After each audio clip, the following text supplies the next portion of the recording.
औरंगजेब की जिंदगी की सबसे बड़ी गलती है साउथ इंडिया जाना। कि नेपोलियन ने अपनी जिंदगी में सबसे बड़ी गलती की थी कि उसने स्पेन पर आक्रमण कर दिया था। कहाँ आक्रमण कर दिया था? यदि नेपोलियन स्पेन पर आक्रमण नहीं करता तो नेपोलियन का साम्राज्य नहीं गिरता। औरंगजेब की जिंदगी की सबसे बड़ी गलती है कि वो कहाँ आक्रमण करने के लिए चला गया। जिस प्रकार स्पेन का फोड़ा नेपोलियन के लिए नासूर बन गया था, उसी प्रकार दक्षिण भारत का फोड़ा औरंगजेब के लिए नासूर बन गया था। इस दक्षिण भारत के आक्रमण के बाद मुगल साम्राज्य भर भरा कर गिर जाता है। औरंगजेब एक बार साउथ इंडिया में जाके फंसता है, अपनी मौत तक साउथ इंडिया से बाहर ही नहीं आ पाता, फिर साउथ इंडिया ही रहता है। औरंगजेब ने अपनी पूरी शक्ति झोंकी और 1689 के आसपास में संभाजी को पकड़ के मार देता है। किसको मार देता है? संभाजी को उसने और क्रूर तरीके से मारा था। मतलब संभाजी वाली मौत तो इतिहास की सबसे दर्दनाक मौत है। ये टुकड़े टुकड़े करवा दिए थे संभाजी के, थोड़े थोड़े थोड़े मछलियों के टुकड़े करके नदी में बहाए थे उसने संभाजी के। संभाजी को जब मार दिया तो अकबर दुर्गादास के समझ में आया कि यार अपने तो किसके पास में आए थे, संभाजी के, और संभाजी को मार दिया, तब अब अगली बारी अपनी है। तो अकबर ने दुर्गादास को कहा कि दुर्गादास जी आप तो जाओ वापस मारवाड़, मैं जा रहा हूँ ईरान। कहाँ जा रहा हूँ? ईरान के राजा से सहायता लेके आ रहा हूँ। मैं ईरान के राजा से सहायता लेके आऊंगा। इधर से आप सेना लेके तैयार रखना, हो सके तो जयसिंह से बात करके तैयार रखना। उधर से आप आ जाना, इधर से मैं ईरान का राजा आ जाएंगे और मेरे बाप को मार लेंगे। इसको तो मारना ही है, इसको मारेंगे अपने पक्का। अकबर उधर से तैयार हो रखा पूरा एकदम। अकबर ईरान जाता है, ईरान का राजा उसको शरण देता है, थोड़े दिन अपने पास रखता है, फिर ईरान का राजा अकबर को मार देता है। शायद ऐसा हुआ होगा कि औरंगजेब ने मैसेज किया होगा कि मेरा बेटा तेरे पास बैठा है, निकम्मा है, मेरे खिलाफ है, तो उसको मार दे, तो उसने पकड़ के मार दिया था। तो बाद में यहाँ पर अब दिक्कत ये हुई कि अकबर के जो वो बेटे बेटी थे वो दुर्गादास जी के पास रह गए। तो टाबरों को तो यहीं छोड़ के गया था, तो वो बाद में यहीं पे रह गए। उन दो टाबरों के नाम थे, लड़के का नाम था बुलंद अख्तर। क्या नाम था? और जो लड़की थी उसका नाम था सफियतुन्निसा। लड़के का नाम तो क्या था? बुलंद अख्तर। और लड़की का नाम क्या था? किसके बेटे बेटी है? क्या नाम है दोबारा बोलो। लिखो, एक लाइन लिखो पहले। अकबर उधर ईरान गया, ईरान जाके मर गया। तो दुर्गादास ने औरंगजेब ने पूछा अकबर का परिवार कहाँ है? तो पता चला कि उसके बेटे बेटी तो किसके पास में है? दुर्गादास के पास में। तो औरंगजेब ने दुर्गादास के पास मैसेज किया कि भाई दुर्गादास, ठीक है यार, तुम हमारे दुश्मन हो, अपनी आपस में लड़ाई चल रही है, लेकिन यार मेरे पोते पोती तेरे पास है, इनको तू मुझे सौंप दे। दुर्गादास ने कहा, अरे तो बड़ा समझा क्या मुझे? और जो तू अपने बेटे के पीछे हाथ धो के पड़ा हुआ था कि अकबर को मारूंगा, इस बात की क्या गारंटी है कि जब तेरे पास बुलंद अख्तर और सफीतुनिसा आएंगे तो तू इनको नहीं मार देगा? और यदि इनको मार देगा तो मैं यार कल को मरने के बाद अकबर को ऊपर जाके क्या मुंह दिखाऊंगा? अकबर मेरा दोस्त था, उसने कहा था मेरे टाबरों का ध्यान रखना, और मैं क्या कहूंगा कि मैंने तेरे टाबरों को औरंगजेब को सौंप दिया और औरंगजेब ने मार दिया। तूने यार तेरे बाप को और भाइयों को और उनको नहीं बख्शा, तो इनको टाबरों को तो कहीं बख्श देगा तू? औरंगजेब ने कहा, "अरे मैं कुछ ही नहीं करूंगा, हाथ नहीं लगाऊंगा इनके, मेरी दुश्मनी अकबर से थी, इन टाबरों से नहीं है, इनको तू सौंप दे।" लेकिन दुर्गादास ने देने से मना कर दिया। तो फिर औरंगजेब के दरबार में अपने जोधपुर के एक राइटर रहते थे, ईश्वर दास नागर। कौन राइटर थे, नाम बोलो थे? औरंगजेब ने ईश्वर दास जी को कहा, ईश्वर दास जी आप दुर्गादास के पास जाओ, जाके बात करो ना यार, टाबरों को दिलवाओ। ईश्वर दास जी आए, इन्होंने दुर्गादास जी को कहा कि देखो दुर्गादास जी, टाबर आपके तो है नहीं, टाबर वैसे ही उसके हैं, दे दो उसको।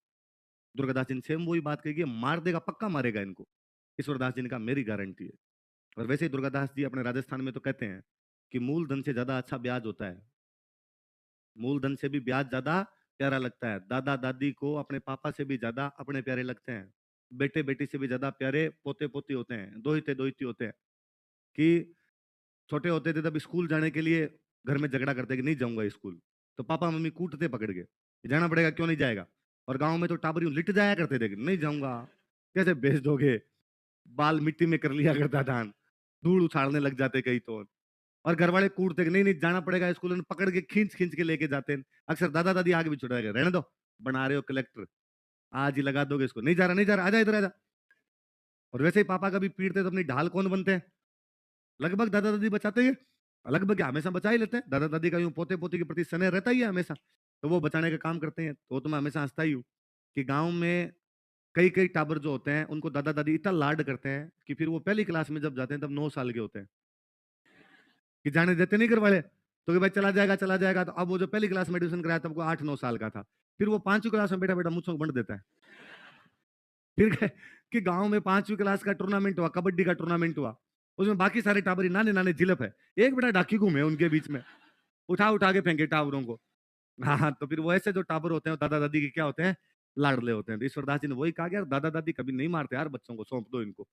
तो दुर्गादास जी ने कहा कि दोनों को एक साथ नहीं भेजूंगा, पहले बच्ची को ले जाओ, मैं देखूंगा औरंगजेब का बिहेव वगैरह कैसा है, फिर मैं किसको भेज दूंगा। बुलंद अख्तर को भेज दूंगा। किसके कहने पर बच्चों को सौंपा गया? बच्ची पहले गई थी। तो बच्ची जब औरंगजेब के पास पहुंची तो औरंगजेब बड़ा राजी हुआ गया, यार मेरी पोती इतने दिनों बाद आई है। सिर पे हाथ फेरा, बिठाया अपने पास में। फिर उसको कहा, अपने मंत्रियों को उनका, कि यार हिंदुओं के घर में रह के आई है, हिंदू बना दिया होगा इसको, ओम भूर्भुवस्व सिखा दिए होंगे इसको, लेके जाओ पहले इसको मुसलमान बनाओ, इसको कुरान पढ़नी सिखाओ, इसको नमाज पढ़नी सिखाओ। तो उस बच्ची ने कहा कि नहीं तो, क्यों सिखाओ मुझे ये, मुझे कुरान आती है, मुझे नमाज भी आती है। तो औरंगजेब ने कहा तुझे कैसे आई, तू वहां हिंदुओं के घर में रहती थी, वहां किसने सिखाई, वहां को आरतियां सिखाई होगी तुझे। तो ना ना ना, एक मौलवी साहब दिल्ली आते थे हमें पढ़ाने के लिए, वो हमें अरबी फारसी सब सिखा के गए हैं। वो हमें कुरान भी पढ़ा के जाया करते थे, नमाज भी सिखाते थे, और मैं तो एकदम मुसलमान ही हूँ, उसी तरीकों से वहां रहा करती थी। औरंगजेब ने कहा मौलवी साहब, वहां कौन मौलवी साहब भेजता था तुम्हारे पास में? तो कहा, बाबा जी। बाबा जी कौन? तो कहा, दुर्गादास। तो दुर्गादास तुम्हें पीड़ता नहीं था? कि नहीं तो, हमारा सबसे ज्यादा लाड ही दुर्गादास जी रखते थे। तो मेरे बारे में तुम्हें उल्टा पुल्टा कहता होगा? ना, आपकी तो कोई बात ही नहीं आई कभी। औरंगजेब को बड़ा अजीब लगता है। तो औरंगजेब पूछता है सफीदुन्निसा से वापस कि आजकल दुर्गादास कैसा दिखता है?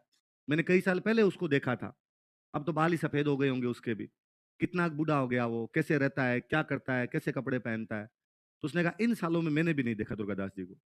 क्यों? आजकल उसका बर्ताव तुम्हारे प्रति बदल गया? उसने कहा नहीं नहीं, बर्ताव नहीं बदला, मिलने तो अब भी आते हैं वो हमसे, लेकिन जब से मैं बड़ी हो गई हूँ, अब जब वो हमसे मिलने के लिए आते हैं तो बीच में एक पर्दा तानते हैं। और अपने राजस्थान में रिवाज जी हुआ करती थी कि थोड़ी बड़ी उम्र की लड़कियां होती, उनसे पिता भी डायरेक्ट मुंह बात नहीं किया करते थे, बीच में पर्दा वगैरह तान के वैसे बात किया करते थे। तो कहा अब जब वो आते हैं तो पर्दे के उधर बैठते हैं, मैं इधर बैठती हूँ, और वैसे बातचीत करके जाते हैं, जो भी काम काज होता है मैं बता देती हूँ और मेरे काम काज हो जाते हैं। बाबो कहे पुकार तीन जाणून उणरो वेश, कारण की निज नैण स्यूं देखियो नी दुर्गेश। कि बाबो कहे पुकारती, कि मैं उसे क्या कह के पुकारती हूँ? जानून उणरो वेश, मैं उसकी वेशभूषा नहीं जानती। कारण की निज नैण स्यूं, निज नैण मतलब खुद की आंखों से। कारण ये है कि मैंने खुद की आंखों से देखियो नी दुर्गेश, मैंने दुर्गादास को कई सालों से देखा। और औरंगजेब यूं गलगला हो जाता है, गलगला होता है मतलब जीव बाहर आने के लिए तैयार हो जाए, आदमी रोने जैसा हो जाए। औरंगजेब को लगा कि यार दुश्मन होने के बावजूद दूसरे मजहब के बच्चों के साथ में इतना अच्छा बर्ताव, एक मैं कितना जालिम आदमी हूँ, जो अपने बेटों को, अपने भाइयों को मारने के लिए तैयार रहता हूँ। एक कहाँ दुर्गादास है, जिसके पास मेरे पोते पोती थे, मैं उसका सबसे बड़ा दुश्मन हूँ, उसके बावजूद उनको धार्मिक शिक्षा भी दी गई है। और औरंगजेब राजी होके दुर्गादास के पास मैसेज भेजता है कि एक दिन औरंग यूं कयो रतन वालो कहीं विशेष, वालो मतलब होता है प्रिय, वालो क्या होता है? एक दिन औरंग यूं कयो, एक दिन औरंगजेब ने ऐसे कहा, तन वालो कहीं विशेष, कि तुझे सबसे विशेष कौन सी चीज प्रिय लगती है? मांगो मुख स्यूं देऊं आस्करण दुर्गेश। हे आस्करण के बेटे दुर्गेश, मांग ले, आज जो तू मांगेगा वो मैं देने के लिए तुझे तैयार हूं, मैं आज बड़ा राजी हूं तेरे से। दुर्गादास जी वापस रिप्लाई भेजते हैं कि खग वालो जग वालो वालो मुरधर देश। खग मतलब होती है तलवार। खग क्या होती है? खग वालो मतलब मुझे क्या अच्छी लगती है? तलवार। जग वालो मतलब ये संसार अच्छा लगता है। वालो मुरधर देश, और मुझे मरुधर का, मारवाड़ का देश अच्छा लगता है। श्याम धर्म वालो सदा, श्याम धर्म होता है स्वामी भक्ति, मुझे मेरे स्वामी के प्रति भक्ति अच्छी लगती है। नित वालो नरेश, पर इनसे भी ज्यादा अच्छा मुझे अजीत सिंह लगता है। मैं अजीत सिंह को राजा बनने में देखना चाहता हूँ। यदि औरंगजेब तू मुझे कुछ देना ही चाहता है तो अजीत सिंह को जोधपुर का राजा बना दे। औरंगजेब ने कहा बाकी सब मुझे अच्छा लगता है, बस ये जो लास्ट में बोला था ना, बाकी ऊपर वाले तूने जो बोले हैं मुझे भी अच्छे लगते हैं, ये लास्ट वाला मुझे अच्छा नहीं लगता। तो दुर्गादास जी ने कहा कोई बात नहीं, लड़ाई जिंदाबाद है, जिंदाबाद रहेगी। तो उसने कहा बुलंद अख्तर और है तेरे पास, उसको तो भेज दे। तो दुर्गादास जी खुद जाते हैं बुलंद अख्तर को छोड़ने के लिए औरंगजेब के दरबार में। उसको वहां छोड़ के आते हैं, वापस बातचीत करते हैं उससे, यार देख ले तू यदि दे रहा है तो हमें। तो उसने कहा मैं बाकी पूरा मारवाड़ तुम्हें देने के लिए तैयार हूँ, जोधपुर नहीं दूंगा। क्या नहीं दूंगा? दुर्गादास जी ने कहा यार जोधपुर नहीं दे फिर मतलब क्या है? राजा तो तभी माना जाए जब राजधानी में रहे, बाकी हमें कितने परगने दे? तो उसने कहा नहीं तुम देख लो। तो फिर दुर्गादास जी वहां दिमाग लगाते हैं, कहते हैं बाकी परगने दे, जोधपुर बाद में देखेंगे। तो बाकी वाले जैतारण, मेड़ता, सांचौर, जालोर, ये वाले परगने उसे लेते हैं और परगने लेके यहाँ पर वापस आ जाते हैं। कहा आप जोधपुर का? तो दुर्गादास जी ने कहा ये लड़ाई करके ले लेंगे हम, चलती रहेगी लड़ाई, कोई दिक्कत ही नहीं है बाद में। तो बाद में कई साल लड़ाई और चलती है, लेकिन फाइनली औरंगजेब इनको जोधपुर पे तो कब्जा नहीं करने देता। 1707 में औरंगजेब मरता है। कब मरता है? औरंगजेब मरा तो उसका बेटा राजा बनता है बहादुर शाह। कौन राजा बना? तो अजीत सिंह बहादुर शाह के पास गया। उसने बहादुर शाह को जाकर कहा भाई तेरे बाप से तो हम पिछले 30 साल से लड़ रहे हैं, और उसने तो हमें जोधपुर दिया नहीं। तू यदि जोधपुर दे रहा है तो ठीक है, संधि हो जाएगी, या तेरे साथ भी लड़ना पड़ेगा। बहादुर शाह का सेम पापा वाली नीति है, मैं भी तुम्हें जोधपुर तो नहीं दूंगा। आगे की कहानी आप सबने पढ़ी थी कि 1708 में देवारी समझौता होता है। कौन सा समझौता होता है? अमर सिंह सेकंड, अजीत सिंह और सवाई जय सिंह, और उसकी पहली लाइन यही है कि अजीत सिंह तथा सवाई जय सिंह उनको राज्य दिलाने में सहायता की जाएगी। समझौता किसके खिलाफ था? बहादुर शाह प्रथम। तो अब तीनों की सेनाएं मिलके आती है, मुगलों का जोधपुर में जो कब्जा था उसको उड़ा देती है, और अजीत सिंह जोधपुर का क्या बन जाता है? राजा। तो कब